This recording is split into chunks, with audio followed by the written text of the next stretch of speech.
السلام علیکم ورحمۃ اللہ وبرکاتہ۔ امام جعفر صادق علیہ السلام نے فرمایا کہ جو شخص بھی اخلاص کے ساتھ سچے دل سے لا الہ الا اللہ کہہ دے تو وہ وارد بہشت ہوگا، یعنی اسے جنت میں جانے کو ملے گا۔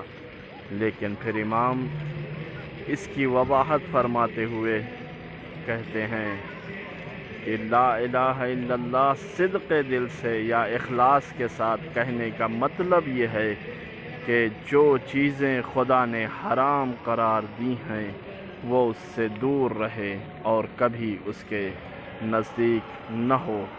تو ہمیں چاہیے کہ ہم ایسا لا الہ الا اللہ کہیں کہ جو ہمیں ان چیزوں سے روک لے کہ جنہیں پروردگار نے منع کی ہیں۔ السلام علیکم ورحمۃ اللہ وبرکاتہ۔ امام جعفر صادق علیہ السلام نے فرمایا کہ جو شخص بھی اخلاص کے ساتھ سچے دل سے لا الہ الا اللہ کہہ دے تو وہ وارد بہشت ہوگا، یعنی اسے جنت میں جانے کو ملے گا۔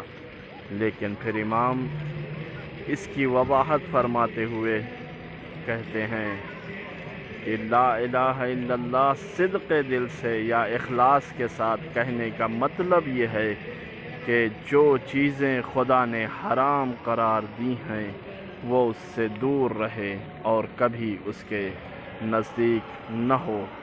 تو ہمیں چاہیے کہ ہم ایسا لا الہ الا اللہ کہیں کہ جو ہمیں ان چیزوں سے روک لے کہ جنہیں پروردگار نے منع کی ہیں۔